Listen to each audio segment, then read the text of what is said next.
Welcome to another episode of the Information Addicts podcast. My name's Cassidy. I'm an information addict, and this is my podcast where I explore information, ideas, and beliefs and try to do those things more responsibly. Today, I have another conversation for you with my friend Bertie. I actually originally connected with Bertie through this YouTube channel. He put a comment on my video asking if we could have a conversation, and I told him to reach out to me on Discord. And before we actually got to have a conversation online, we were able to meet up in person in the Netherlands at one of the Discord meetups. And he was just so lovely to talk with, and his story was so interesting. So I asked if he'd be willing to come and have a conversation for my podcast and share a little bit about his own deconstruction and faith. And I'm very excited to share it with you because he's so vulnerable and open and honest about the struggles that he's having. And I think for a lot of people who face deconstruction and don't want to, there's a lot that you'll resonate with in Bertie's story. So I know I got a lot out of the conversation, and I hope you will too. Bertie, welcome to the podcast. Thanks for having me. Yeah, thanks for coming on. I'm really excited to get a chance to talk to you again. It's been a little bit since we last chatted. A month or two. Yeah. Well, it's been a while. Great. Well, before we get going, why don't you just give us a brief introduction for people who don't know you? What should they know? Yeah. What should they know? My name is Bertie. My real name is Bertrand, like Bertrand Russell is the only English Bertrand I could think of. It's actually a French name. I'm half French, half British. But yeah, I just go by Bertie. That's also my Discord name. So about me. I come from, well, I was born in England in a Christian family, kind of a strange Christian family, but we moved around quite a lot actually. So we moved to Morocco when I was about 7. We moved to the south of France, where all the Brits go, obviously, and spent a few years there as well, finishing high school there. And then I moved to Belgium. Now I live in Belgium, in Brussels, not Belgium, Beijing. I get that sometimes. Oh yeah, in China, right? Yeah. So yeah, I live in Brussels at the moment with my wife, who we've met, and it's nice. I like it. I work as, like most people in the Discord, I'm a developer, web developer. So nothing very special about me on that side. But besides that, yeah, I grew up in a Christian home. My mom raised us in church. My dad kind of left the family when I think I was like 7 or something like that, just when we moved to Morocco. It's a bit of a long story, but yeah. And then, yeah, I grew up without a dad, I would say. Hopefully he's not watching this. I mean, I don't have any, hard feelings with him, but it's been a bit of a, yeah, just at least so people know I have daddy issues. I'm that kind of guy. I think we all sort of have, but yeah, grew up with my mom and my sister, and I've been a happy boy since forever, I guess, but not so happy when I hit I would say my 20s ish. I don't know, do you want me to just go on? Yeah. So I mean, just to kind of get into sort of the main topic, I wanted to have you on because when we met at the meetup in Europe, I really got to hear your story, and I loved your perspective on this idea of, deconstruction and faith. And so, yeah, I'd love you to share your journey, and we can kind of have a conversation about that. Yeah. So as I said, I grew up in a Christian home, evangelical, Pentecostal, charismatic, all that stuff. So we grew up, we only went to international churches. Growing up in London, we went to an international church there. Same in Morocco. There weren't quite a lot of Christians back then living. We lived in Casablanca. Our pastor was like this guy from Chicago, and he was like a professional boxer, and he was just a really, really, really cool guy. I mean, it was it was sort of a really, really hard time for my mom because my dad left and she was left alone in a very, very macho country, especially back then in the 90s. You know, it wasn't much of a touristic country destination, except for Marrakesh and classic destinations like that. But it was, so yeah, you know, being a foreigner there, and Christian especially, it wasn't really very, very easy, especially for my mom as a woman, as you can imagine. So being left alone and having to go to court for divorce and that kind of stuff, it was really tough. But our pastor was always there for her, and he actually offered to defend her in court. She couldn't find a lawyer because all the lawyers would not listen to her, and you know, and kind of patronize her. So we've always had sort of a close contact with the church there growing up. And then, so yeah, we moved to different countries. I mean, I moved to France, and I think that's when, you know, obviously going to high school, I mean, middle school, high school, I started, you know, I had like one foot in the world, one foot in church, just sort of a very evangelical thing to say, one foot in the world.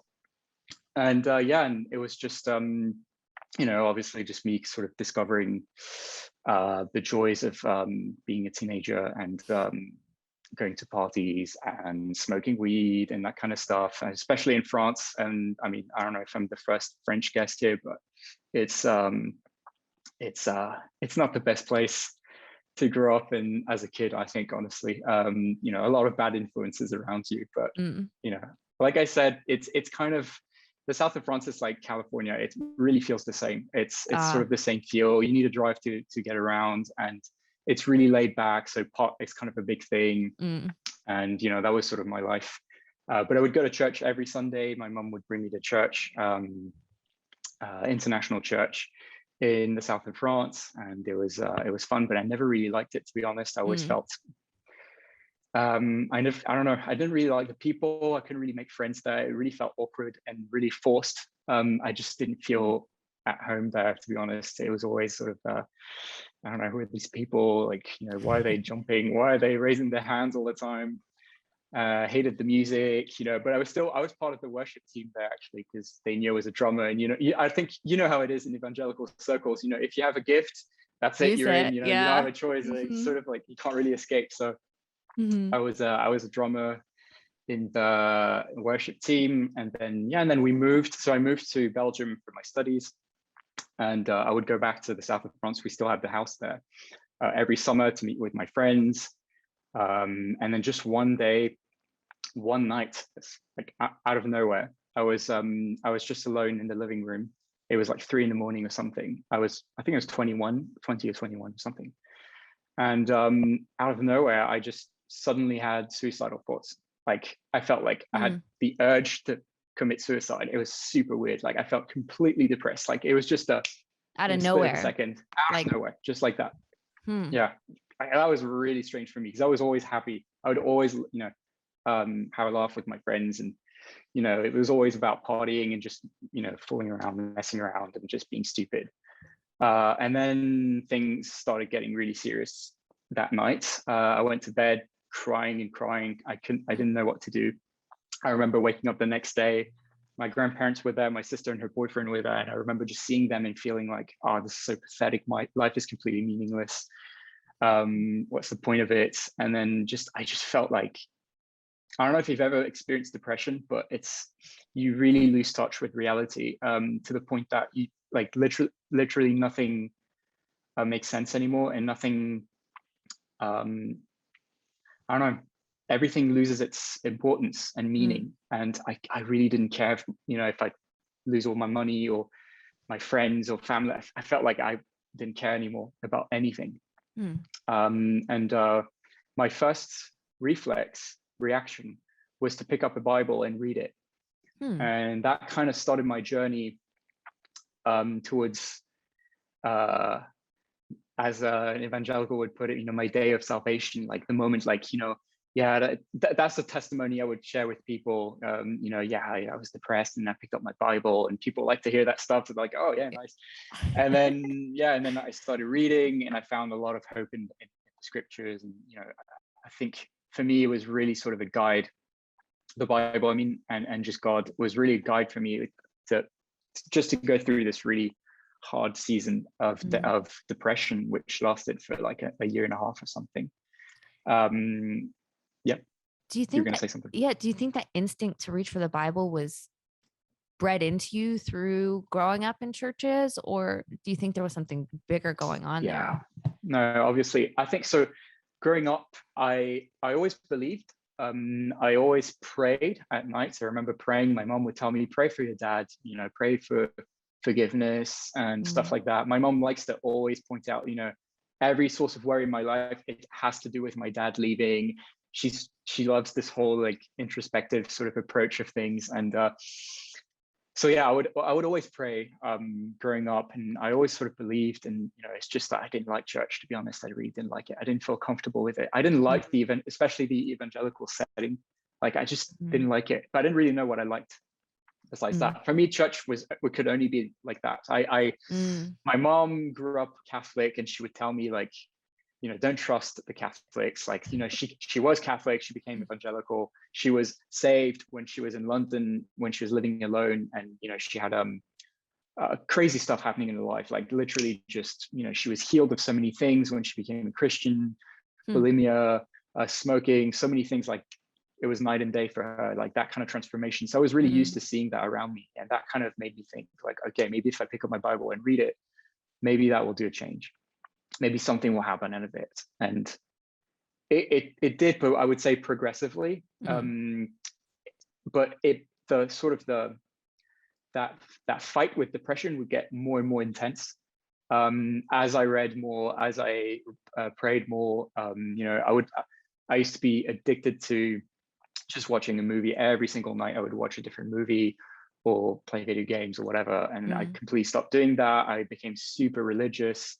Very sort of legalistic, religious. I completely gave up on TV shows and that kind of stuff. I was trying not to be exposed to this stuff because as a baby Christian, I think it's sort of a thing. You see that in everyone who's had this experience. But in the beginning, you try to avoid all of that because you feel like you're still really weak. And I was very easily influenced by my surroundings. And then I moved to Spain for 5 months for my international exchange program. If there are any Europeans listening, it's an Erasmus program. They'll know what I'm talking about. And so, and that's when, I think that's when depression hit me the worst. It was I was at the lowest. I couldn't get out of bed. I was completely paralyzed staying in bed. I could not get out. I was that was horrible. I remember going to the metro station and having the thought of jumping and and killing. I'm trying to think of different ways I could kill myself. It was just really, really grim. But then I went to church there, and the pastor the pastor there sort of became my coach, a spiritual coach, and he really helped me for 2 weeks. Every day I would meet with him, and we would sit and pray together, and he would help me read and sort of preach the gospel to me. And then it really became easier, I think, my fight with depression. And that's where I met my wife in Spain. That really, really helped. I completely forgot about my depression when I saw her. It was love at first sight.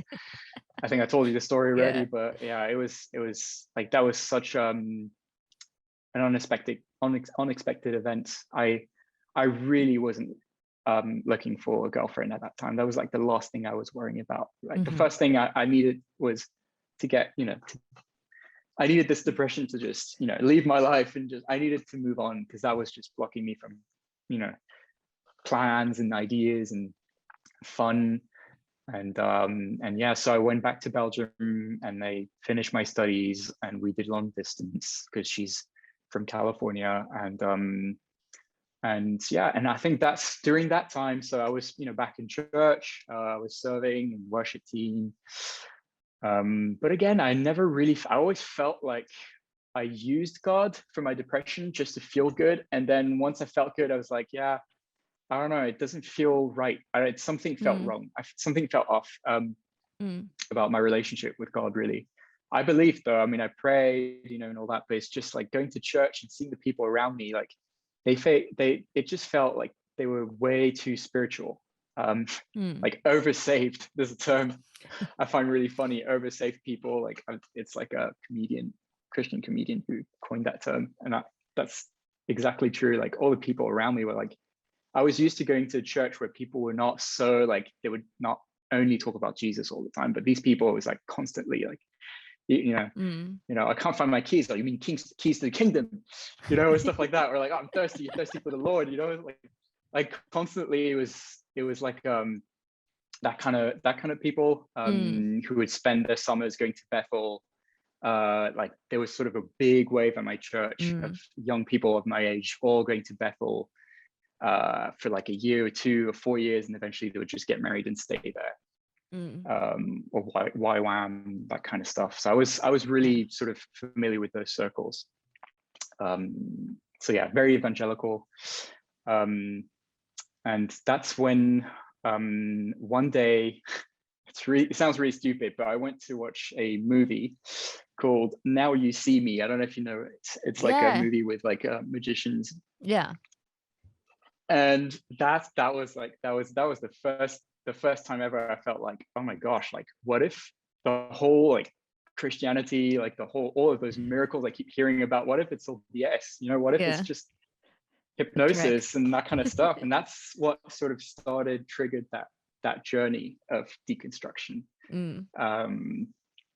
Yeah, I don't like that term deconstruction, but yeah, I don't think there's another way to put it. So, but doubts, really. I mean, you know, it started with doubts and small doubts like that. And, you know, obviously growing up evangelical, Pentecostal, you're used to seeing people raise their hands, being on fire all the time, and praying in tongues and, you know, falling.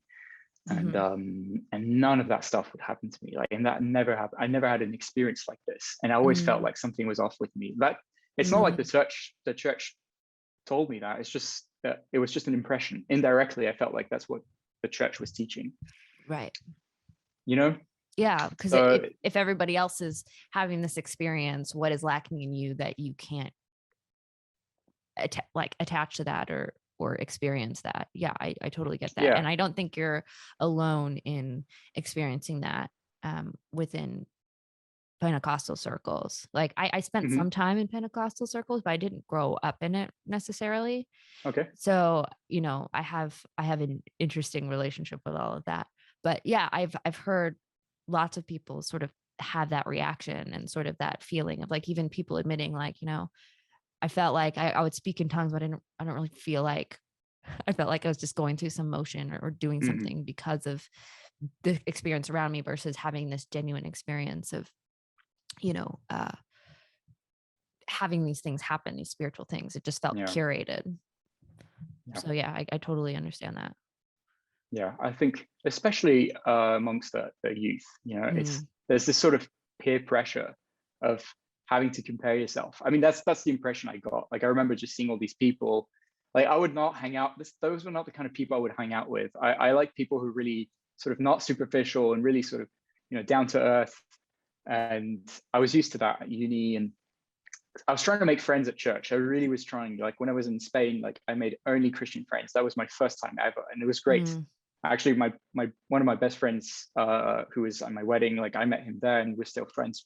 So yeah, it was great. But I mean, it's just I felt like I could only be friends with them because it would be best that way. And you know, it's I didn't want to be influenced by people around me at university, and I felt like I was still weak. So just seeing those people like on fire constantly, like I felt like something was wrong with me, and I started questioning my salvation. You know, it starts like that usually. Like, okay, but am I really saved though? Because I'm not feeling any of the stuff they're feeling. I remember playing, you know, in the worship team, like one night on a Saturday night, and just the worship leader is like, we were planning everything, like, okay, and then we're gonna play this song, and towards like the last half, we're gonna build it up, and we'll see the Spirit coming down, and then, you know, it's all manipulation, and I felt like this is so wrong. Like I felt like we're just like, they're just, you know, sniffing cocaine almost, but they're sniffing the Holy Spirit. You know, it felt just like absolutely superficial to me. It's like I couldn't click with that. Like I understood that people liked it, and I completely respected that, but for me it was just, I don't know, it doesn't feel right to me. But I kept going to church, and yeah, my doubts started, I think it was in 2013, and it's still going on, and it Yeah. sucks. So yeah, it's been freaking 9 years or something. So Yeah. my deconstruction, I mean, Yeah. and yeah, it only got worse and worse. I think I managed to sort of put it aside and not think about it because I had responsibilities at church. But I think it's really when my grandparents died, 2018, that I felt like, okay, like I don't know. I remember my grandmother, she had dementia towards the end of her life, and but she remembered my name and all that, so it was good. But she was like a really devout Catholic, and I always respected that. I always admired that. I don't know, even the way she lived, she was so caring, and she wasn't like talking about Jesus all the time at all. Like my mom, for example, like my mom would say, like she would, sort of minister to them, that kind of stuff. But she felt like they were safe, but at the same time, she wasn't quite sure because it was her parents, but she really cared for them. My grandfather was like, he wouldn't tell if he was believer or not. Like every time we asked him, like, do you believe in God? He's like, I don't know. That's a really good question. I don't know. And I think he was agnostic about it. But he was such a generous man, and the way he lived, and that really touched me. And then just seeing them leave, I realized, okay, I mean, death is real, obviously, but you when you experience it, it's a completely different thing. Right. And yeah, I remember sitting with my grandmother, and she would ask me like, "Oh, but I see you have such a close relationship with God, and I really want to have that with the Lord too." And she wanted me to pray with her, and I just couldn't. I remember I was like, I couldn't. I felt like a hypocrite because I was like, no, you got the wrong image. I'm not close to God at all. Like I'm very, very distant. And just seeing that, I noticed that people thought that I was sort of a really, really good Christian, but deep down I knew I was not. And that kind of, I didn't like it because I felt like, okay, there's sort of I have a double personality here, and that's not good. I should be really honest about it. And then since then, I started like, that's the first time I heard about the term deconstruction. I remember there was a podcast called the Deconstruction podcast or something like that. Yeah, the Or deconstructionists, yeah, those guys too. And I subscribe to all of those guys. I remember like, oh wow, so it's a real thing. It's normal. That's good. And I think that got me into progressive Christianity, especially those podcasts. So I would listen to Nomad podcast. I don't know if you're familiar with it. It's a British one. To a lot of, what's the name? The worship band leader. What's his name again? John Steingart. Gungor. Oh, Gungor. Yeah. Those guys. Yeah. Science Mike. Science I would Mike. listen to that kind of stuff. And then I felt like, wow, I'm like, this is such a completely different. I felt so much more comfortable, but then I realized actually all the stuff that I like about them, it's, how to put it, I felt relieved that I didn't have to sort of emphasize on the importance of believing. Like it felt like, it's okay if you don't believe, or it was very laid back. That kind of gospel felt really completely different than the one I grew up listening to. And I think that's sort of, and then I had a phase where like I was sort of brought back to like fundamentalism with somebody Elisa Childers. And she would like only say, I remember she wrote an article criticizing Pete Entz, and it was something like, oh yeah, if you're a progressive Christian, like you're not far from being an atheist or something like that. Like, and I remember that just shocked me, and I was like, seriously? Like, I can't think that some stories of the Bible are metaphors.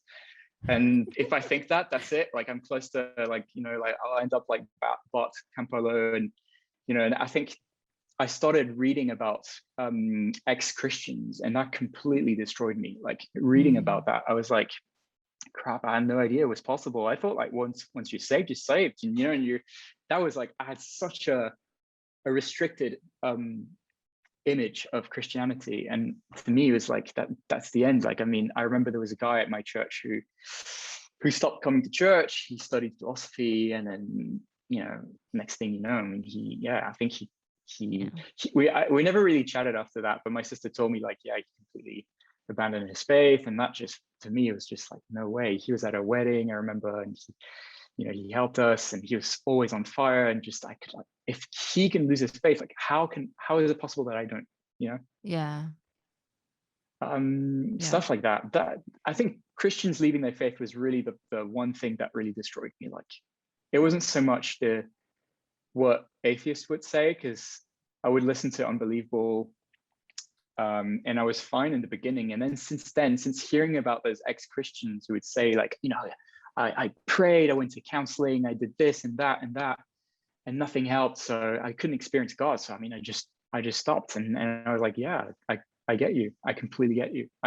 That's where I'm at. And just hearing that they gave up, I was like, I don't want to. But at the same time, it was just this force, and I couldn't control it. And that's really the thing that really sort of destroyed me. So that was 2018.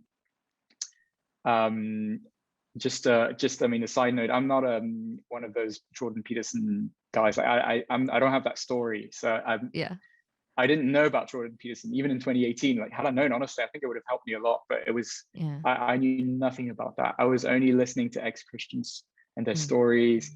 And then that's when, hearing about arguments against God's existence sort of really, I would read that and I was like, yeah, I get it. And I think the same way. And then it would be like an up and down thing until I think, COVID, 2020. That's when things started getting worse. Depression came back, because I sort of, for me, it was just an internal battle, and I kind of compared it with my fight with depression, and I thought, okay, it sounds really similar. Like, I don't want that. I don't want to commit suicide. Same thing here. I don't want to lose my faith, but it's stronger than me, and I can't control it. Yeah. And since then, it's been, I mean, it's just constantly up and down. A lot happened since then. I mean, I started reading a lot more last year with COVID. I discovered Paul Van der Klee's channel. I think it was in April. I watched the first video I watched was the one with Job. Yeah. And just hearing about Job's story, so good. I was like, wow, I love the format of this. It felt like I was part of a therapy session or something. It felt so intimate, and I really liked it. Usually I wouldn't really care about random people. Like, I don't care about their stories, but I was so like into it, and that's when I started watching. Yeah, and Job's so earnest. Like, you can just see the struggle, and he's so honest that it draws you in. Yeah. He goes straight to the point. I like that. He's really straightforward, and also I think I really enjoyed his story because I'm a European too, and the way, it's really hard to explain. I was trying to explain that to my wife, who's American, but we have a very different way of thinking, I think, sometimes. And I think he knows what it's like growing up in Europe. It's like, it's really it's like a public embarrassment to tell people you're Christian. It's not like open like in the US, where you can, for me in France, like my friends knew I was a Christian. So I remember they would like make fun of me all the time. They would make they were just teasing me, but I remember they printed like posters of me with like dressed up as Jesus. Like, oh, happy birthday, creepy Christian, or something like this. I forgot what they wrote. And they stuck that everywhere in the school, and then everybody knew I was Christian and made fun of me and that kind of stuff. It was extremely embarrassing. Like, it really wasn't fun growing up as a Christian here. It's like, it's not like in the US where it's really open. Here in France, you can't show a cross, you can't wear anything that suggests an opinion, religious opinion. So yeah, I completely get Job. I sort of understand his background, because my family, most of them are I mean, my family on both sides, really. My mom's on the French and British side, both of them, they're complete atheists. We're the only Christian family, my mom, my sister, and me. And also my dad, like, he was part of church when we were in London. He would play the guitar and the worship band, and he lost his faith. And I think this kind of stuff has an impact on you, really. So it's not much of a surprise, really, where I ended up. But yeah, so where I'm at now, it's a lot happened since last year. So it's really been up and down. Sorry, I feel like I talk a lot. You're fine. You can stop me if you need. No, you're go on. I talk a lot. I started watching, discovering, I mean, all the, Pajot and Van der Klee and Vervaeke and all that kind of stuff. So I started watching this, and this was really, truly helpful. I think without Paul's channel, I don't know where I would be, to be honest. I think it completely opened my mind about Christian faith, religion in general, and also knowing how to approach, how to deal with people who don't think the same way as me. So it made me a bit more open-minded. I'm coming from a very legalistic, fundamental. When I say fundamental, it's not like reformed fundamental. It's really evangelical fundamental. Like, right. there's a difference. It's not like you think they are 6,000 years old necessarily. It's just like the fundamentals of Christianity and sort of these. Although the young earth creationism was kind of a thing. I mean, like, well, that's in evangelicalism for sure, but it's not fully. And sometimes when someone is sort of more fundamentalist, it's not necessarily saying like, you think, at least how I've understood it, it's not always saying like you think in these sort of character, like the character terms of like fundamentalist, but definitely thinking like there is good to sticking to like the core and going back to what this was originally, and holding to that, which there is some good to that. I mean, I don't think you can argue with that, but it does create a bit of a dynamic in the way that people approach religion and faith and the participation in it. I think it's staying on the safe side, but it's like the way they live, at least the communities I lived with. I mean, I went to church with. It's more like almost ignorant about what's going on outside of church. Their life is church, and that's it. There's a good side to it, because I mean, they were like the most serving people I've met. They were really, really big on missions. Praying for people and preaching on the streets, the stuff that I hated. I remember I was invited with a youth group going down.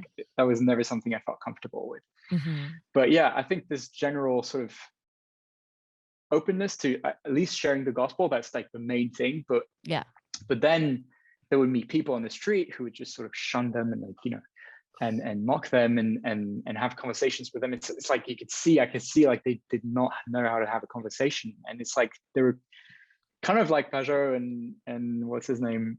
The atheist guy. The British what's guy. his name? I know who you're talking about. You know who I'm talking about, right? The the monkey guy. Oh, I forgot. The monkey guy. Oh, what's his name? Fellow apes guy. Yeah. I can't remember his name. I think I want to say Steven something, but his name is Steven, but his channel name, I forgot. But I know who you're talking about.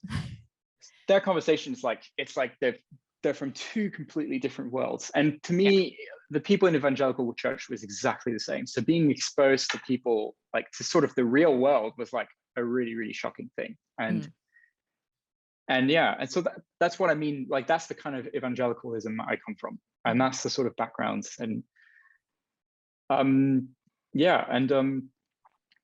forgot what I was talking about right before that. Where I'm at now. So obviously discovering all these channels. I think now like I said, for a long time actually, before it sort of even became kind of a thing. I'm talking about orthodoxy. I was always intrigued by it. I always was intrigued by traditional Christianity for a long time. I always had a respect for it because of my grandparents. And the way they lived their life. So for me, that was like, that rang more true than just the words that are coming out of their mouth. Something about it, I don't know, it really touched me. And I remember my mom always sort of saying like, you can't trust them, or, always being against it, because she grew up in a very sort of, separating boys and girls type of school. And, obviously I know she had a really bad image of it. And now I know she's much more open to it than she used to be. But that kind of opened up this path for me towards traditional Christianity, which I've started to explore. I don't know, last year I started a little bit.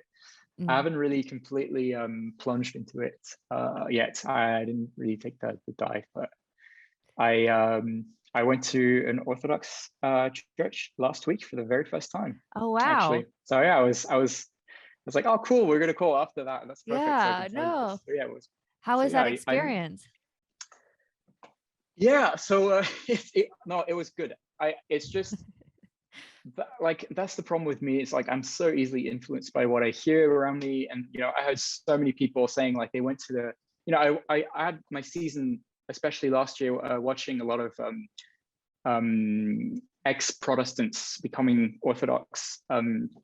Because I subscribe to so many Orthodox channels, and me being one of them. you being one of them, and obviously, and that's kind of one of the reasons why I'm interested in having a conversation with you. But and yeah, I don't know. They always describe like their first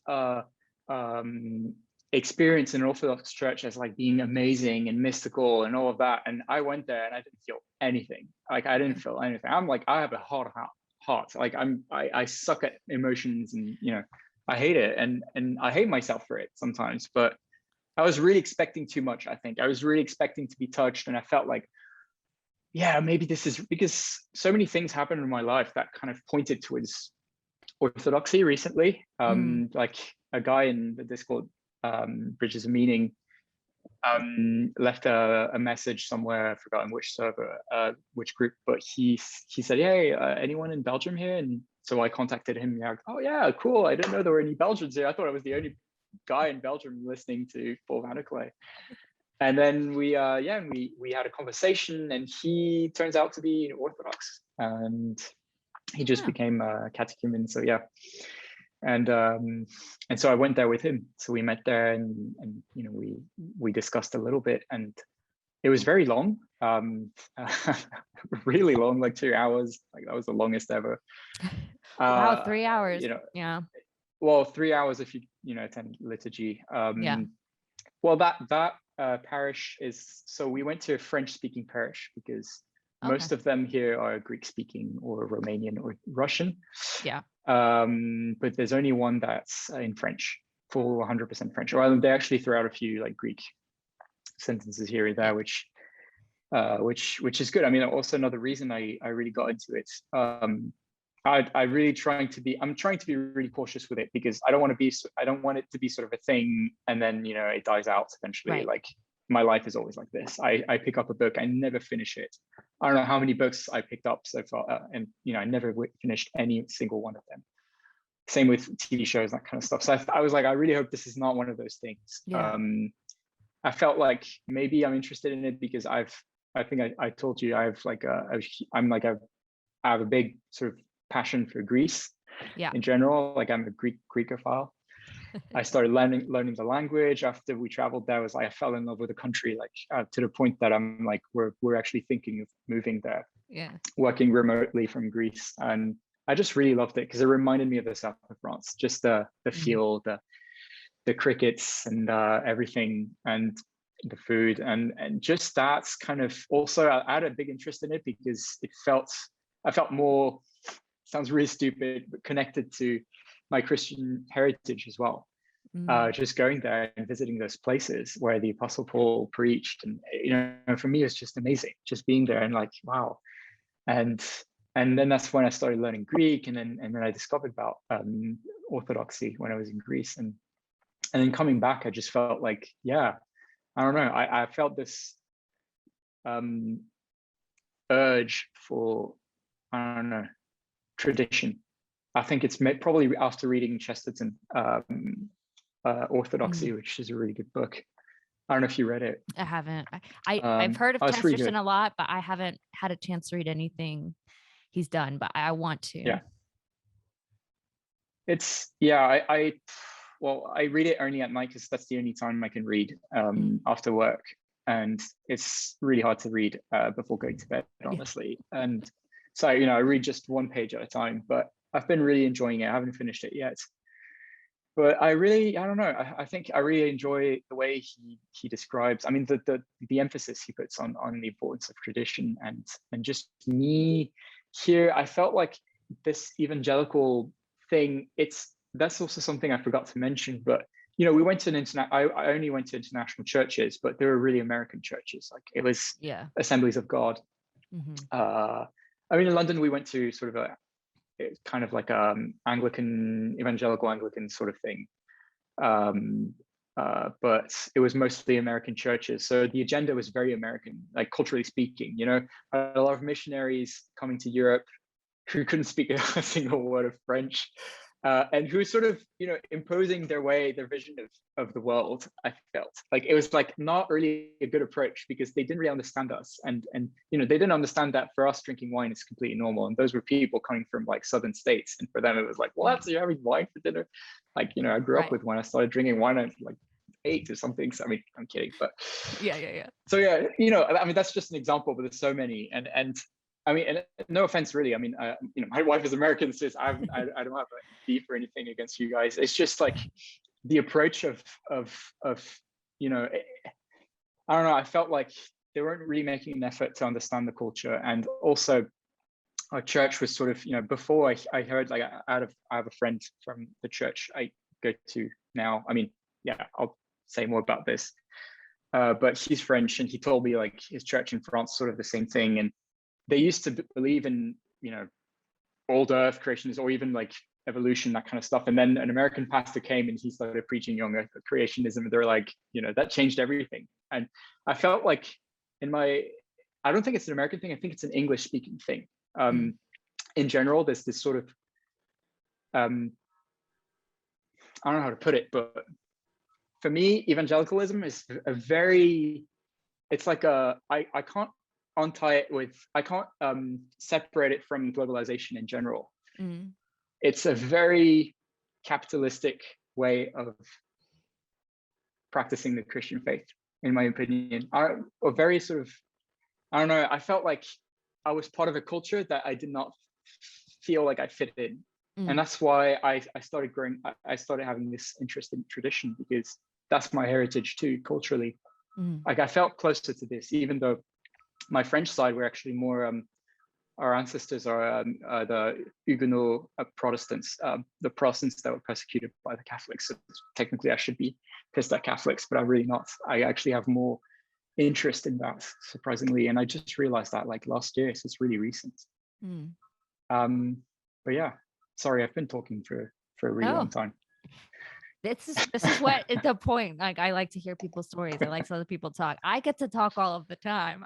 I can sit and talk by myself in my camera if I wanted to. So no, feel free, talk away. This is my first time doing this, by the way, so I'm not good with interviews. No, you've been great. I loved all your story. It's so raw and it's so real, and I think it resonates with a lot of people, even myself. There's a lot of things that I'm hearing like, yeah, and yeah, it's so interesting to hear sort of that perspective of someone sort of growing up in these sort of evangelical Pentecostal worlds, and like that's what they were bred and known. Because I grew up evangelical, but I was in much more of like a mild version of that, where it's like, we love Jesus and it's all about the family, and it's like sort of upper middle class Christianity, which is sort of like you raise your hand and that's about all you're gonna do. There's no falling. That's the highest you can go. Tongues, like it's like, wow, they're feeling it, But I think there was a part of me that was through my journey in religion that got drawn to some of these Pentecostal movements, and not necessarily because I thought everything was great about them, but it was like, I sense a power here, but I'm skeptical of it and I don't understand it. And I had that same sort of pull of like that struggle of like, there's something here that I like, but there's also something here that like I can't buy into, and then I struggle with. And I'm very, you know what it was? Well, part of it was the consumerism, where and like what you were talking about, sort of that constructing of emotions. And it's like, why do we have like, why do we have all of these things that are inherently not bad, but like put them in this context altogether, it feels like we're curating a spiritual experience and has the opportunity to open to an ingenuine expression of faith. And it's like, to look holy or to look on fire, where it's like, I'm going to raise my Yeah, hands, I'm totally. going to speak in tongues, I'm going to do all these things so that, outwardly I look as though like I am this way.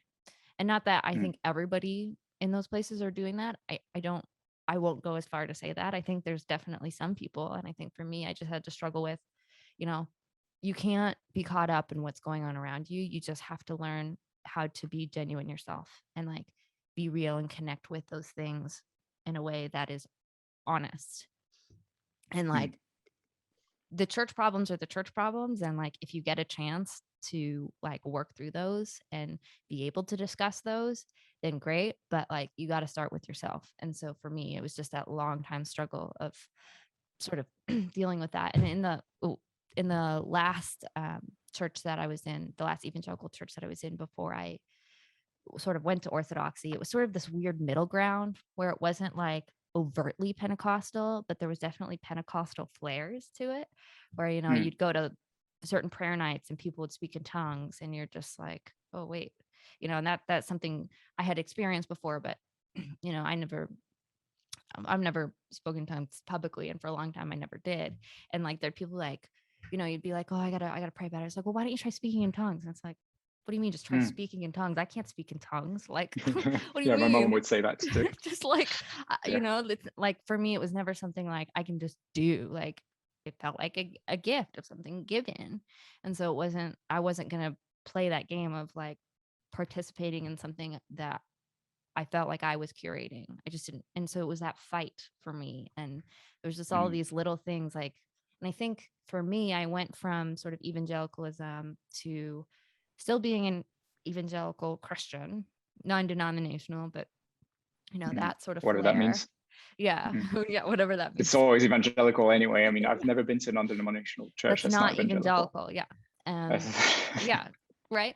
So it's like somewhere in there. But then I stopped going to church every Sunday because I realized like I'm in this little bubble because I grew up like and I knew people who were non-Christians. I had friends who were non-Christians, but my life was the church. I'd go to church every Wednesday and every Sunday and I served, and like that was my place. And most of my best friends were Christians. And I was like, what does it mean to be a Christian outside of that? So when I moved away to college, I started breaking away from that constant, that little bubble I was in, and still participated in like chasing God, but did it from this place outside of that building and that community that I was always in. And I learned a lot, and it really opened me to the idea of why, what do people believe in, why, and like the complications of spirituality. And in a lot of ways, it sort of strengthened my faith.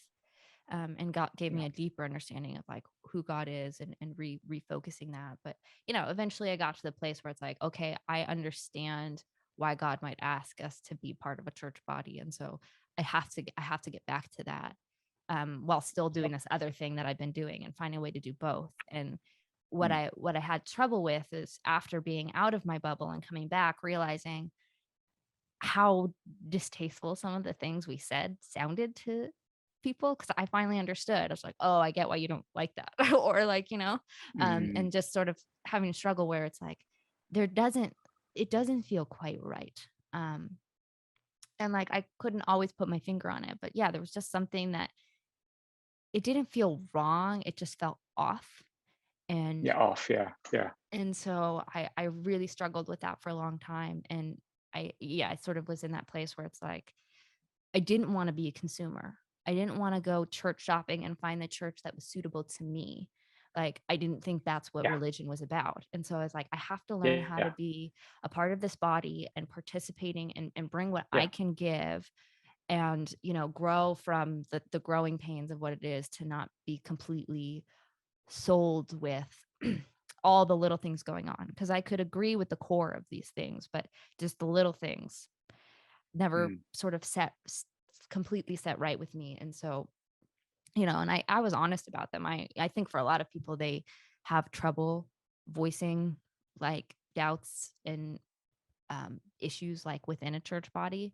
And maybe if I was in a church body when I was going through like the hard part of my deconstruction, it might have been more harmful for me. But because I had got back to a church where I was like more confident in Christianity, but sort of questioning some of these other Mm. external things. Like I could question it and feel like, you know, like even if I got pushback from it, I wasn't like emotionally upset. And so, you know, it was like I would address it. So I think that's why it lasted so long. But I eventually got to a place where I realized where I was bothering me more than was healthy. Mm. And so I needed to be open to going to a different church. And at that point, Yeah. I figured it's probably going to be some other kind of Protestant church. Reformed. Maybe, I don't know. Like I was open to whatever, but just what I was in, I was like, I'm not going to leave. I'm not running, but I'm going to be open to somewhere else because this can't be healthy for me to continue in this pattern. Because it's Mm-hmm. disconnecting me from like really being able to like participate well in like a path of like pursuing God. And like that's when orthodoxy sort of came in, where I started meeting all these Orthodox people and realizing I don't know anything about orthodoxy. Like I think I read a page and a half in a like this thin apologetics book about Yeah. orthodoxy, and it's like that's not sufficient for this thing that's Yeah. so Yeah. deep and Yeah. vast. And yeah, it's just not in our Western world. Like you got Catholicism, Protestantism, and there's often this fight against these two. Mm-hmm. And like Yeah. I never had an animosity against Catholicism, but I definitely grew up in a certain brand of Christianity that had a little bit of an like Yeah. an antagonistic relationship to Mm-hmm. Catholicism, where it's like we're not even sure if they're really Christians, like, you know. And Mm-hmm. I Yeah.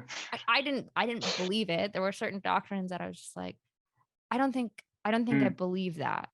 So I knew I wasn't Catholic, but I didn't have anything against it. But I had gone to mass. My brother-in-law actually identifies as Catholic. He goes to a Protestant church with my sister right now, but he grew up Catholic, and he really loves like the tradition, all these things about what Catholicism Mm. brings. So I had gone to mass with them before, and I just didn't connect with it. I didn't have any problem with it, but it just didn't connect with me when I went. Mm-hmm. And so going to orthodoxy, I thought I wasn't going to like it. I'm like, I've done the tradition thing. And it, like, even in the evangelical cultures, when they tried to do these like ritual prayers or like do these weird traditions, I was so off put by it. I'm like, what's going on? Like, why are we doing this? So I just, Popcorn prayers. well, no, like they would do these sort of prayer nights, like in the youth group, you do these prayer nights and you go to Mm. these different stations and they would try to like Ah, get you yeah, to yeah, we pray did in that different, too. yes. And I was just like, Yeah. what is this? Like, Yeah. I Yeah. don't know. Like, can't I just sit and like, Yeah. just sit in a corner and pray to myself and like, you know, like Mm. have a conversation, you know? Yeah. But yeah, it was, so I just didn't think I'd like it. But like I told you this, like I did have this weird mystical experience when I went, Mm. but it was far different than sort of the mysticism that you would experience in a Pentecostal church, where you've got this, it's like this awe and this power and this like chaos in a Mm. lot of ways.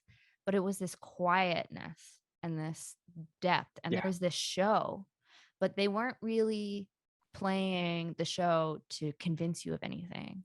They were just intentionally following the steps because they believed that this thing that they're doing had a power to speak for itself. And Mm-hmm. it was just such a different world to me. And so when you're saying like I didn't have this like awe experience when I went to Orthodox, that doesn't necessarily surprise me, especially coming from your background Mm. where you've had this sort of often church experience where it's like constantly trying to get you to feel something, where orthodoxy is very beautiful, and the more that you do it, the more depth you get to it, and it becomes emotional. But it's not, I don't feel like it's manipulative No. in, Yeah.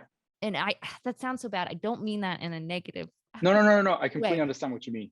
Like That's how I feel as well. I don't mean to disparage those type of churches, because I understand why people do that, and I think for a Mm. lot of people it can help. um I think I've gotten to the place where I don't think it's long-term sustainable. Um, Mm. but you know, that's people go, Yeah. well, No, you're it's true. going to a traditional religion, so like, what do you know? You know? Yeah. Um, Yeah. but Yeah. I think, yeah. yeah, it's true. I mean, like you said, for me, the big one of the biggest issues I had with evangelical churches was the focus is really on you, like me. You read the Bible, okay, you go to like a Bible group, and then like we read like a verse, and like, what does this mean to you? Why do I care what it means to me? Like, why is it always about me, me, me, me, me? I feel like you said, consumerism. It's really that. Like, it's all about you, and not that there is a focus on your neighbor, on praying for others, and that kind of stuff. But I remember as if it was a long time ago. I mean, I still kind of go to a church, but it's like we have like a home group on Wednesdays, and we pray for each other. But it's like I never like that, because it's always like, oh, I have a headache, can you pray for me? Or, oh, my stomach kind of hurts, like, you guys pray for me. It's always like stuff for you all the time. And that was my experience. Like, whereas with, as you put it, I think with Orthodoxy is it's like a continuous line that's never been changed throughout history. And they stick to it, or it seems like it at least. Yeah. And they've been doing the same thing forever. And having you put, like, join the system doesn't really change anything. It doesn't, you don't have an influence on that. Whereas with evangelicalism, it's more like it evolves with time, and it adapts to culture, and adapts to, cultural trends and stuff like that. And that's one of the big issues I have with, but yeah, sorry, carry on. No, I really like that point, because I think there is a lot of truth to that, where it's like my relationship and my spirituality, which is a part of religion and faith and spirituality, but there is something in Orthodoxy that it's not just about you and your actions. It's about some bigger story. And it's not really, it's really about changing yourself and how sort of these traditions and these rituals and these practices teach you how to be more truly human, and you become more of yourself through these things. But it's also a stripping away of yourself too. It's a denial of yourself. And there are streams of that in Protestantism, but I think it's an extreme in a bit, where it's like, it pulls you too far, and then you go through these sort of ups and downs and these waves.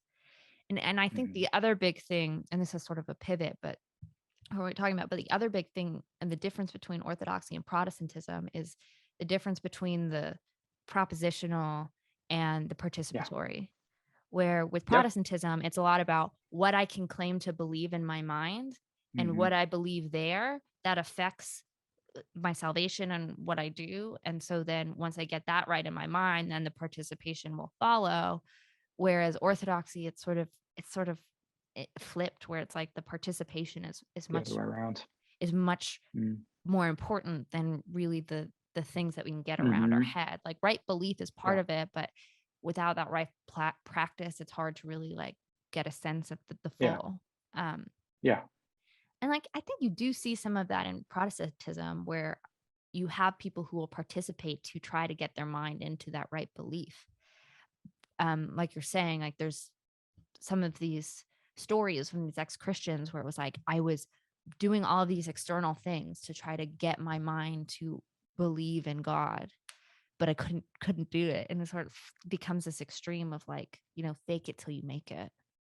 And it's really hard. And when there's sort of that emphasis on like, you have to believe, and trying to get people to believe, it can become hard to do that well, because there's so much fear and pressure in making that decision. And Orthodoxy is not like that. But when I talked to my deacon, the first time I sort of went to an inquiry class, he's like, okay, listen, this is not going to be a hard sell.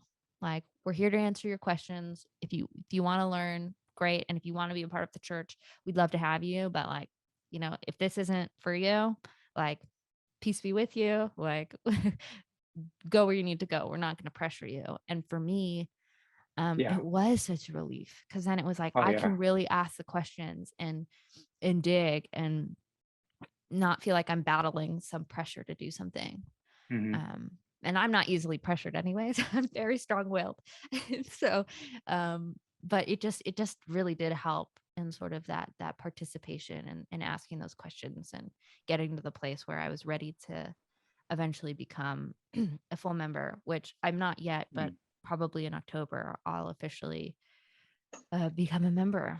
which will be Cool. yeah, it's been a Very soon. long journey. Yeah, it's kind of soon. It's been a long journey, but yeah, and like even now I'm sort of in this stage, and I've been talking with my deacon about this, where the last frontier before I think I can officially become Orthodox is Judaism, of really trying to understand, okay, what is Judaism now, and like what is their perception of Jesus, and why and why do they feel the way they feel about him, and so on. So, and they're actually pretty cool about it, which would, I mean, not that I think if I went to an evangelical church and said, oh, I'm going to explore Judaism, they would think that was bad. I think especially because I guess it would depend, but I think I always grew in sort of pro-Jewish churches where there was a acknowledgement of the respect of where Christianity came from. But there's also the strains where that's not the case, where there's a little more animosity. But yeah, I think if I had told other pastors or church leaders, oh, I'm looking into all of these other religions, there would be a little bit of like a fear where it's like, oh, you're gonna muddy the truth or whatever, and sort of like a pull away from that. Which that's a whole complicated conversation in itself. But yeah, with what I've experienced, at least in my experience with Orthodoxy, it has been sort of that encouragement of like, yeah, go, like, check all your boxes, do all the things you need to do, because they don't want you to commit to something that you're not certain of. Because if you do that, then it's going to create a spiritual death for you in a lot of ways. It's going to create spiritual agitation, and they want to avoid those things. So yeah, I don't think, from some of my conversations that I've had with friends, Jewish friends, Christian friends, agnostic friends, and just sort of trying to look a little bit into Judaism, I don't think it's going to change my mind about Christianity, but I do hope that it can give me a deeper sense of what it means to be Christian and sort of the understanding of that.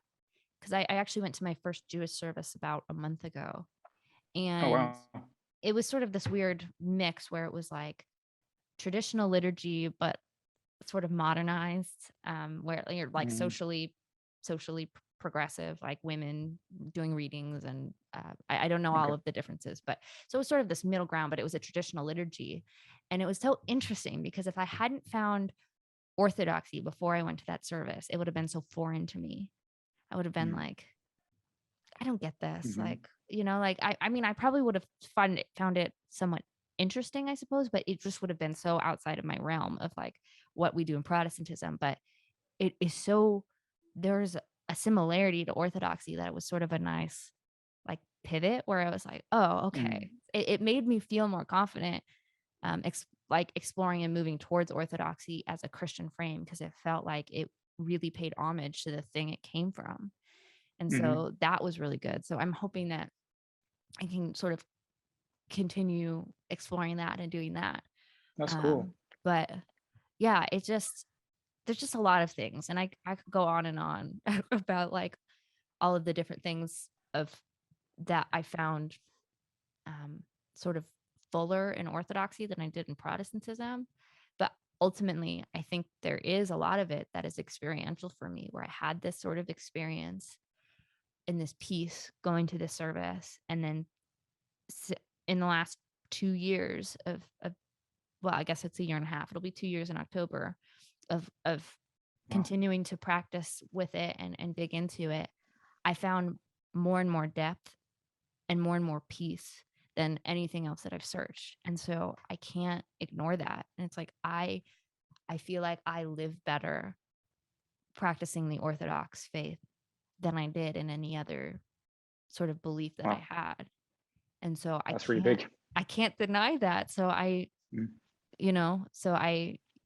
put it on the back burner because it's like, just because I participate in that doesn't necessarily mean it's therefore true, but it has some impact in the way I live my life and what I choose to pursue. Like, and I think it Wow. probably should, at least to a point. Yeah.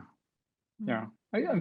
don't know. I think my initial thoughts about Orthodoxy in general and Catholicism in general, I think growing up in Europe, we see those churches around a lot. I mean, Oh yeah. Catholic churches, especially in Western Europe, but Yeah.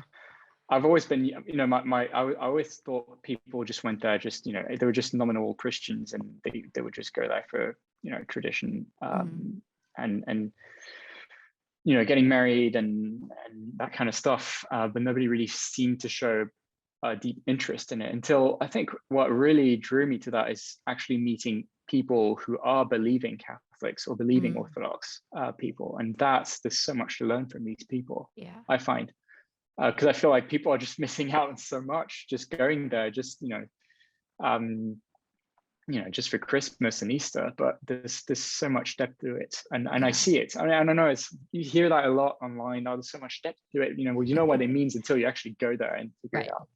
Right.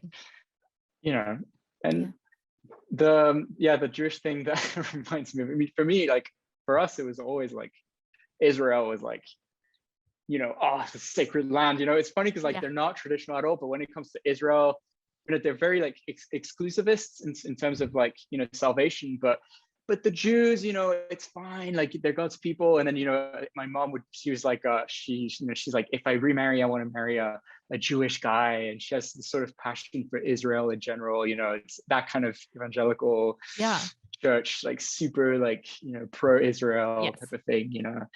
Always sort of analyzing what's going on with politics, in Russia and Turkey. It's like, oh, everything's like in the book of Daniel. You could see it's actually happening right now, that kind of stuff. So I'm quite familiar with that. But yeah, I feel like, I don't know, I feel like Orthodoxy in a sense, and the reason I like Orthodoxy, I think it's because I'm maybe too familiar with the Catholic Church, that I was raised, so it's a really biased thing, really. I mean, I was raised, with this bad notion of what the Catholic Church is about and what they do. And obviously you hear all the, the crazy stuff that happened in the newspapers, especially here. They love to talk about that stuff.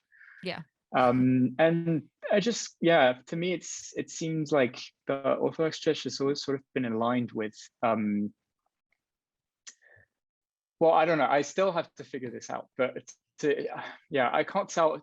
I know what an evangelical will say. Like, well, no, the church initially was just like home group meetings. That was church.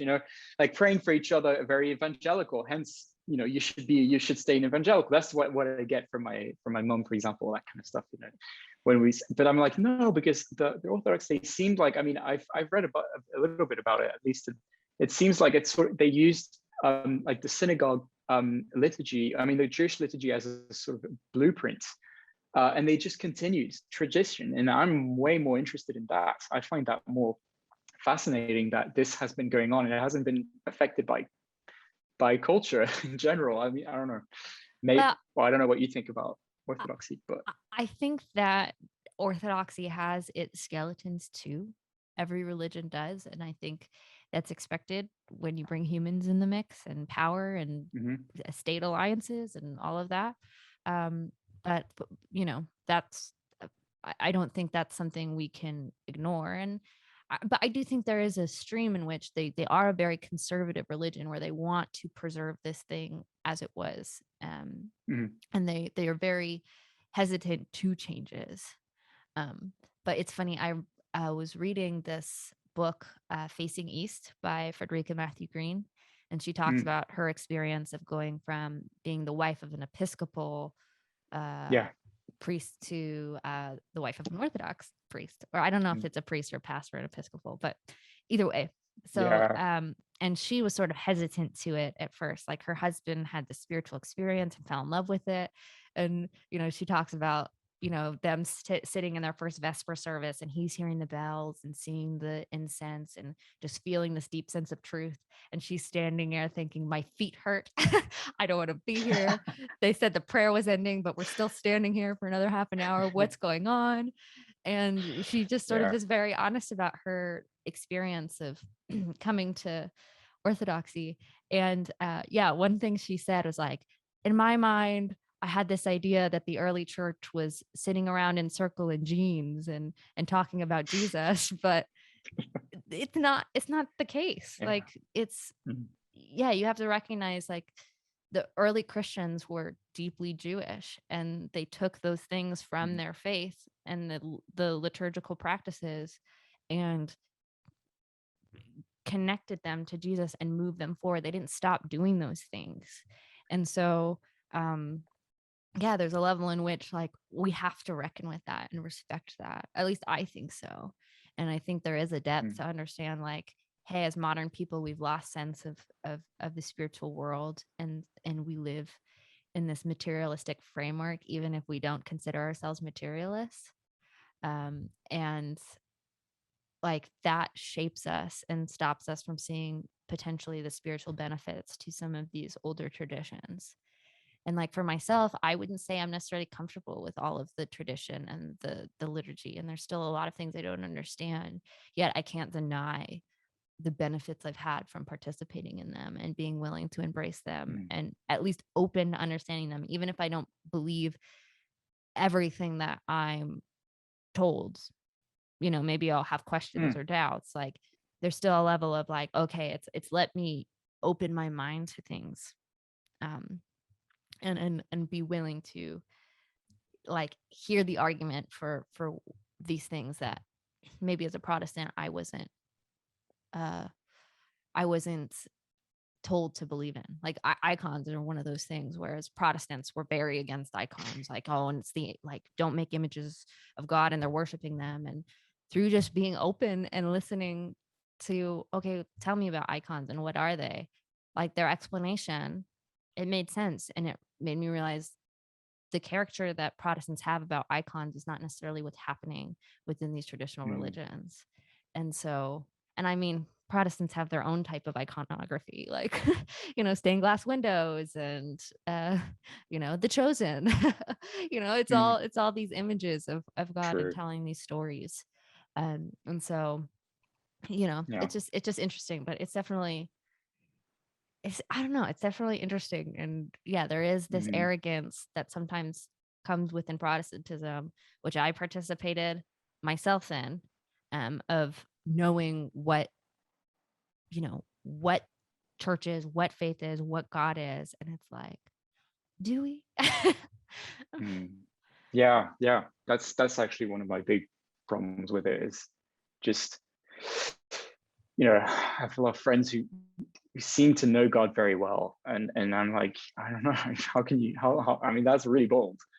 How can you Mm, say that? No, but God, God will never let you down. God will, I know this stuff, but it's just like they seem to say it with such certainty. And that's not really my experience of the world either. So I mean, that's for me, like I need to put some space between God and me, if that makes sense. Like just not space as in like a distance, but I need to sort of have a respectful distance between him and me of,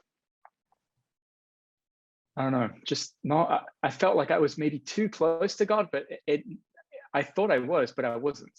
And mm, and then realizing that you're not, that destroys you. mm, And you realize, oh crap, I don't think I believe in any of this anymore. And then, wow, that's it, I'm done. Then I'll end up in hell. And you start thinking like this, mm, and this is it. It's just, it destroys you. I feel like it doesn't prepare you for hardships like this. Sure, like I mean, most people would ask for prayer for like financial problems, or I have this disease. I remember thinking like, boy, I wish I had financial issues, but not doubts, please. That's like the one thing that's like keeping me alive. Seriously, like I was very, very like mm. a reluctant, kind of like the opposite of C.S. Lewis, a reluctant convert. I was a reluctant Do you deconvert, although convert? I didn't Right. but I didn't You deconvert didn't it, want but to. deconvert, but I didn't want to, and I don't Yeah. want to. I still don't Yeah. want to. I'm where I'm at now. It's like I have no clue what I believe in. So I'm just like what's his name, Michael? You Yeah. had a chat with him. Yeah. I completely identify with that guy. Like I'm Although I right there think with him. I think Michael is more settled in Christianity. But I don't know. I'd like to see if we can get a conversation with the three of us, because I think that would be really That'd be interesting. fun. Yeah. Yeah. But yeah, I mean, I'm interested to hear, because it was a while ago that we had that conversation. So I'd be interested to hear where he is. But yeah, that idea of like not wanting to lose Jesus. I was that same, and I never did. Um, you know? Hmm. Um, and even now I was talking to my Yeah. friend Gabriel, and I was talking about Judaism, and his wife is Jewish. He is Christian, grew up Catholic, Orthodox interested, but doesn't really identify as any type of Christian at this point. And we were just Okay. talking about that idea of, Jesus being so ingrained. And it's like, I don't think I can shake Jesus. And I think for me, it really comes down to this difference in this idea of what does faith mean? Is faith Hmm. just an intellectual belief in something that I can profess to be true, or is it a trust? And that idea of like, if you trust God even when you're doubting, and even when when you have uncertainty, but you act in that, act in trust of like, God is bigger than me, and if he is real and I participate in him and search for truth, he will show himself to me, and he'll help me through these things. Like, it's a different way of like Way of weathering the yeah. storm. Because if it's all Eh, just about a yeah. belief, and like, if I actually believe there's a God, it's like, well, I don't know if right now I don't know if I believe in God, but like, if God is real, I want to trust him and like put my faith in him, because if he's real and if he's Hmm. good, and if he really wants all of these things that at least the Bible Hmm. says that he wants for me, um, then like, I want to be in allegiance with that God, or whatever God Yeah. is true. And there's so Yeah. many Yeah. versions of God, and there's so many versions of Jesus. Even the Hmm. Protestants have their own version of Jesus. And that's where I think I first started getting the cracks in Protestantism, even though I probably like they were sort of the hairlines ones that you wouldn't see until you start putting pressure. But when I was starting to read the Bible, and I'm reading through Acts, and I'm reading through the Gospels, I'm realizing, oh, the Jesus picture that I got as a kid, and like that some people try to sell me, is not the Jesus I see in these pages. And so, and like the church that I see here is not the thing that I see in these pages. And so, Mm. how do we like, is that good? And how do, like, should we get back to this? And if so, how do we get back to Mm. this? And Yeah. here I am becoming Orthodox. Yeah. Yeah. Yeah. Mm. Yeah. Yeah. It's I think and again, I feel like I'm always bashing on my evangelical background, and it's really not what I'm trying to do, but it's Yeah. just things I've figured out. But I think there's not much flexibility in terms of how you can worship God. For me, there was only one way, and it was Mm. through that worship music. And I always hated Mm. worship music. I never like, I always thought it sucked.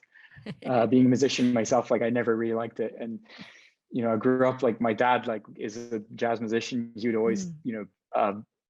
like make me listen to good music, and then Yeah. I kind of grew up with that. And for me, like Christian music was like, it's three chords, it sucks, like that's not for me. Yeah.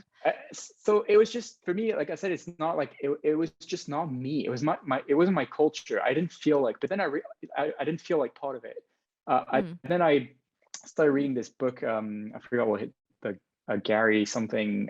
It's called Spiritual Pathways, and it's really good. It's a guy, I think he's evangelical, but he wrote about all the different pathways to God, sort of, that are practiced in Christianity today. And so some Mm. people are traditionalists, some people are intellectuals, some people are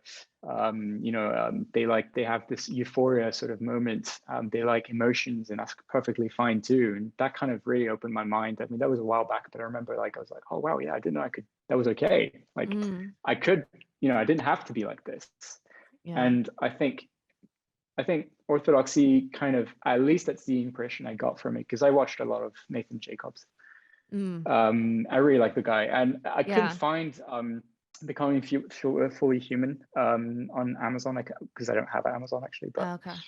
I tried finding it online, I couldn't find it. But I watched he did some, like, I think there's like 3 videos about his experience after the documentary. Mm. And it's just like some kind of conference with Orthodox priests, and Yeah. he's like this, like, I don't know if you watched it, it's really good actually. And I completely, like, identified with that. I was like, yeah, I feel like where I'm at right now, I am not able to, there are moments I think I believe, and there are moments I feel like I don't. And it's always like this. Like, there's, when I don't, it's like it's as if it really feels like a black cloud just right above my face. And everything's negative. Like I see people, I think, oh, they're just animals, like any other animal. Why we think we're so unique, but we're not. I try to think in terms of evolutionary terms and that kind of stuff after all the stuff I read. And even my nieces, for example, I'll think like, and it's horrible and I hate this. And I realize that's not what I want. I'm not saying like atheists are like this, that's how they think. I know exactly how they live, because I mean, most of my entourage are atheists, so, but it's just like, it's not for me. And like, I know like I can't live like this, because there's some kind of irony for me. I can't live and enjoy enjoy the fruits of our Christian foundations in Europe and in the West in general, and call myself an atheist. I will never be able to do that. Yeah. Well, I always said, feel like a hypocrite. Yeah. Well, I always said, and I think I mentioned this in my conversation with Bill, but like, I couldn't be an atheist if I wanted to. Like, I found myself like having just like philosophically, I couldn't get my mind around it, and I had to reject it. And like, I was happy I had to reject it because I didn't want to lose God. But like, there was always that struggle with me. I'm like, is this confirmation bias? Like, am I just finding this to be true because I want it to be true, and just really struggling with that? And then, getting to the point where it's like, once you get past that, then it's like, okay, now I got to look through all these religions and all of these things. And, it's just this, just this complicated mix. And I think for me, it was when I got to the point of like embracing the uncertainty and realizing like, I might not know what I believe, and like being okay with that and finding a joy in that, where it started to be less detrimental to me, where it's like, okay, like, like what an exciting place to finally be able to say, I don't know what I believe, and be open to finding the thing that's true, and like being willing to accept that above your own inclinations or wants. And and like in some ways that's incredibly Christian. Like that's weaved in a lot of the narrative and the stories, and like C.S. Lewis and a lot of these influential Christian people who stand for the faith, they have that same thing where they don't want it to be true, yet they're compelled to it, and they're convinced by it. And so there's something there's something good to that space, but it really just depends on the spirit in which you're attacking it. And I think it's hard for a lot of people who've had emotional abuse in churches or negative experiences with religion in general, or certain things, that it's really hard to get to that open place. And so we start throwing out the baby with the bathwater, and just, you get you get that sort of anger and animosity towards it. And I understand it. I just hope we can get to like the next stage, as a society, because I feel like even in America, Christianity and religion is much more accepted, but there's an angry stage with it. And I don't think it's actually helping us navigate the spiritual and the way that we should practice and interact with those things well. It's clouding us from really being open to like following the I guess the evidence where it leads. That sounds very whatever that means, but yeah. But and like, that's also like sorry, that's not as simple as it sounds. There's probably a better way to word that, but follow I don't know. the truth where it leads. I don't know what that means, to be honest. You have to pick a truth. To me, the world is so ambiguous. I really believe in universal ambiguity. Like to me, it's like the world is presented as it is. For me, at least in my opinion, there's no like there's kind of a balance between atheist arguments and Christian arguments. Like they're both as valid, to be honest. If I'm really honest with you, I think there's really good atheistic arguments. Oh yeah. Out there. I think there's plenty of reason not to believe in God. I know that for me, it's just a choice. It really is. And I hate that it is this way. I really wish it was like blue pill type of thing. You take a pill and you could choose, like in the Matrix, you could choose to just live in this world, happy clappy world, and stick with that. But so yeah, it's a choice for sure, and I've come to peace with that. I think the idea that the universe is ambiguous, I'm fine with it. I think it makes sense. It pushes us to really commit ourselves to something. I think Michael was saying that in that conversation with you, like the decision to, at some point, you just have to commit yourself. And it's really hard because I get where he is of like sort of being in this, well, I don't know if that's how he would describe it, but I feel like I'm in a limbo right now. Like I'm sort of, for the first time, I stopped going to church for a while. Like actually it's been a few months with COVID. I mean, it's been really complicated, and I hate this whole online thing. I don't buy that. And, that didn't help. So COVID was great for some reasons and it wasn't for many. And stopping church, I know, is not really the answer either, but I feel very comfortable this way because I get to sort of explore my way without the pressure of like, super Jesus-y people around me, like who seem super enthusiastic about their faith and very confident that God is there and all that. Like I can't step into a place like this for now, at least. I don't like it. I feel I'm very easily influenced by people around me, and I don't want that. But and I think that's why I really enjoyed going to this Orthodox church. I've been really thinking about it a lot lately. I didn't even think I would think about it, and it's constantly on my mind. I'm still undecided if I should go tomorrow or not. But like you said, this no pressure type of feel to it. I really like that. I really don't feel any pressure. Actually, I've been the priest who opened the door for me. He told me, "Oh, you're Bertie, right? Oh yeah, well come. We'll have I don't know how you say this in English actually, because they call it the matin, right? The first part, which is like it's just like reading scripture and prayers and things like that. And then you have the liturgy. What do you call the first part in English? I don't know. I'd have to ask my priest because there's like two parts in the morning, right? Yeah, but usually, at least in America, we'll just come for the divine liturgy part. So just like the hour and a half, but the priest will do sort of the opening part. I don't know what it's called. I'll have to. And you don't go so you just come for the liturgy? Yeah. So our services are about an hour and a half, and then you'll have coffee hour after. But I know that they do the prayers before that, and then I think if you want to go to confession, you can go earlier during that period. But I don't know what it would be called. I'd have to ask. Okay. Yeah, that's an interesting thing. Confession. I had an idea of what confession would be like, and then my friend from the Discord channel, he told me he called the priest and he met with him and they just discussed. And apparently this guy, the priest, was an atheist before. So that makes things really interesting. That makes me really want to have a chat with him. And he told me like, yeah, it was a really cool conversation, very relaxed. It wasn't like, oh, you should do this, you should do that. He was just listening and really, really helpful. And then at the end, he said, yeah, that's confession. There you go. I don't know, that's how they did confession there, this parish at least. So I'm like, yeah, I'm all for that. Like I thought it was like actually sitting and sort of confessing your sins, like the very Catholic way. But I don't know if that's your experience of it. But well, I haven't been to confession yet. You do confession before you become chrismated. So there's certain steps. So it's like sometimes you get baptized. I'm not getting baptized in the church because I've already been baptized previously. Well, I probably won't be getting baptized, but I still have to talk to my head bishop. And then you do confession.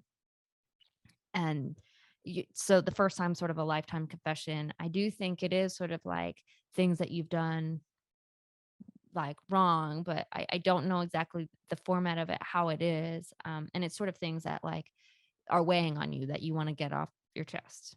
And then, so I haven't done it yet. So I don't know exactly what that experience will be like. But it's not like the Catholic confession where you go into a booth and you're like got a priest behind a wall. Like it seems like confession, like you're with the priest in the front, like, and then you have like a Bible and then sort of like a crucifix I don't know if it's a crucifix in Orthodoxy, but sort of something like that. And then you like do that, and then they do prayers or something. And then anyway, so you have to do your like first confession, and then you do chrismation, which is a whole ceremony of like entering the church. Yeah. And then you do your first communion after that, and then you're officially Orthodox after your first communion. So I don't know what it's exactly like. So but I'll let you know. But you're supposed to do confession pretty frequently. There's not a prescribed like amount that you do confession, but just that ability to be able to, say your failings and confess them and confront them is like a spiritual good. And mostly the priests, they don't do like, oh, say Hail Marys or anything. I'm pretty sure. I don't think that's Orthodox, that's Catholic. But they they'll do prayers. And a lot of times when I've talked to my priest, they don't like to give you advice necessarily. They like to ask you a lot of questions and try to help you get through that. But I haven't been given a ton of like, this is what you have to do. Like, I think sometimes they I like probably that. will be like, I think this will be good for you. And like, you're supposed to like submit to your priests and their understanding. But yeah, like they're definitely from my experience, they've been much more interested in helping me figure out the questions and asking questions and trying not to put judgments or like hardline decisions on me. Like therapy. I guess so. But Yeah, kind of. I mean, they have to be neutral, I'm guessing, well, and to a certain degree. It's not to say that probably the longer that you have an experience with them, the more they'll sort of challenge you and like push you to do things and say, hey, why don't you try doing this? And that sort of thing. But it's hard being so new to it, where I'm still like, I still feel like a little baby. But so it's interesting. It's definitely broken a lot of my categories of like what I expected a traditional religion to be or what Orthodoxy to be. I think I expected it to be far more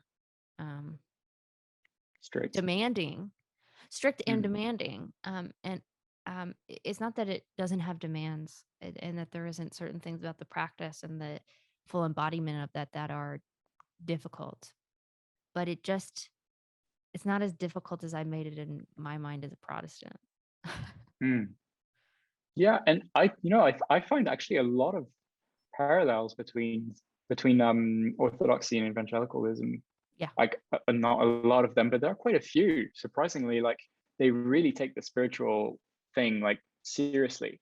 Like it seems, at least that's my impression. Yeah. And for me I was very impressed with that when I was telling the Discord guy about like my backgrounds. We would hear about miracles all the time, and he was like captivated by that, and I was like, yeah, I mean, I was really surprised because I mean, he seemed really like agreeing with me, and I was like, oh wow, I didn't know that. Yeah. I thought they kind of dismissed it a little bit, or like thinking that we were crazy people, that those miracles weren't for real. But it seems it really is a thing. I've been watching a lot of stuff about what's going on Mount Athos in Greece, and this crazy stuff. I mean, like, oh, that sounds really I'm like, that's my jam. Like, I'm like, I know this stuff. I come from that. Like we kept hearing about crazy stories all the time. Right. And it seems like there's a continuity with it, and I like that. I think it hits home at least a little bit. Well, it's interesting. I had a conversation last weekend with a girl who was cradle Orthodox, and some of her stories were very reminiscent of some of the stories I would hear in Pentecostal traditions, and sort of these like ways of seeing like these miracles and things that you just can't explain, and from a person who has no reason to lie to me about it. And so it was like, oh wow, that's very interesting. A lot of people I've heard a lot of people who have gone from sort of Pentecostal type of evangelicalism to Orthodoxy have described it as a sort of Orthodoxy as this fireplace to put the fire in. Yeah. Whereas, evangelicalism, it's like there's all this fire, but it's like uncontained, and it's like burning down forests and buildings and like, consuming things. And then it can push up really fast and then burn out. Whereas like with the structure that orthodoxy brings, it creates this place where this fire has this long-term sustainability and like more of a place to be held. And I could definitely see the truth of that. Yeah. Yeah. There's a few more, but I forgot. But it's it's not quite what I expected. I think at first I was intrigued by the speakers, who seemed so like, intellectually fulfilled. Like, I mean, they seemed really intelligent, and most of them, at least when I had my apologetics moment, which was also another thing, but that kind of died out. That truly didn't help me. But a lot of them were either Catholic. The ones at least I really enjoyed watching or reading were Catholic, or I mean, Orthodox. They don't really do apologetics. That's actually really interesting, I find. Yeah, it's not a thing, right? They don't defend the intellectual faith. It really isn't. It's like they don't want to what do you call it, bet on God or what kind of God he is, or speculate, right? They avoid speculation about God. They just experience is like key, basically. That's my impression of it. But well, I think for orthodoxy, it's more of like your life is the evidence.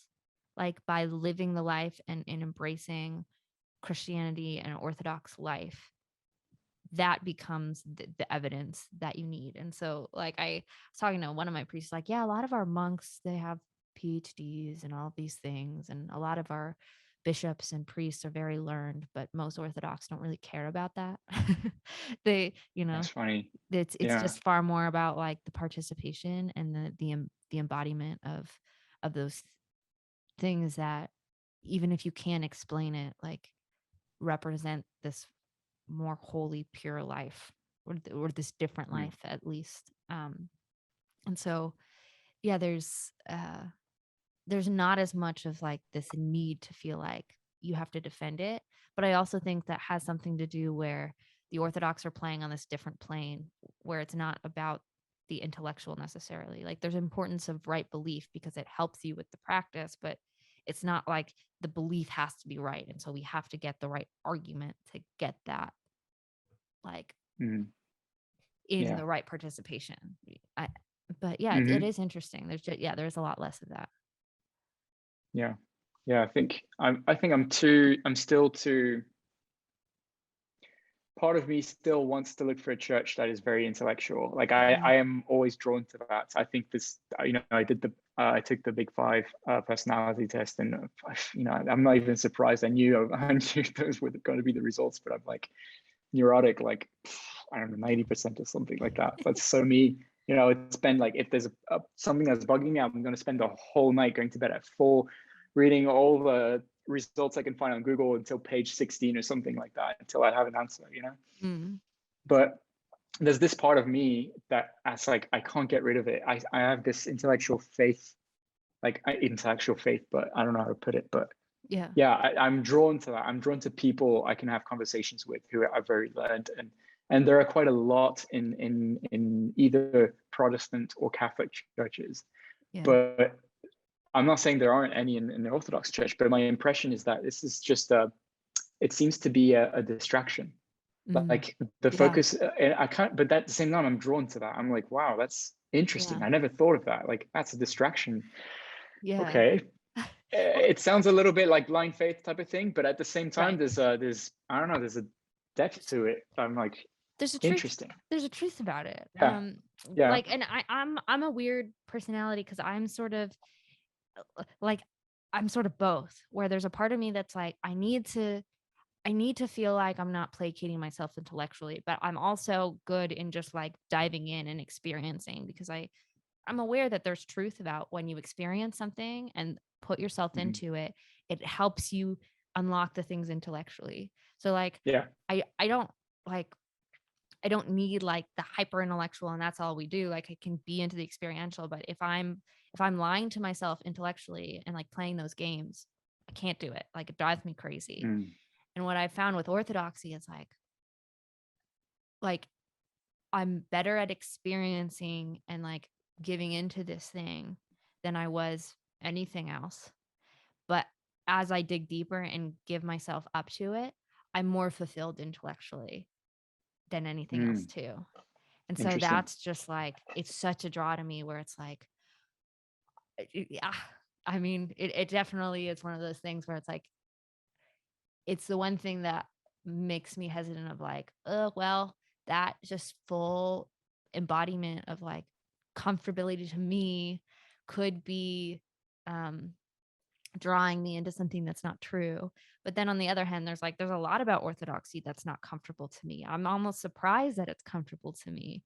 So like, I'm just battling all of these things, and I think I finally settled it. I'm like, okay, you know, like I'm fine with this. I'm moving forward. But it is a whirlwind, and there's something. So I definitely get that sort of idea of wanting that intellectual to be stimulated. And I think orthodoxy is this weird place where I found both, where it's like there's a simplicity to it of like just committing to these things and following the tradition.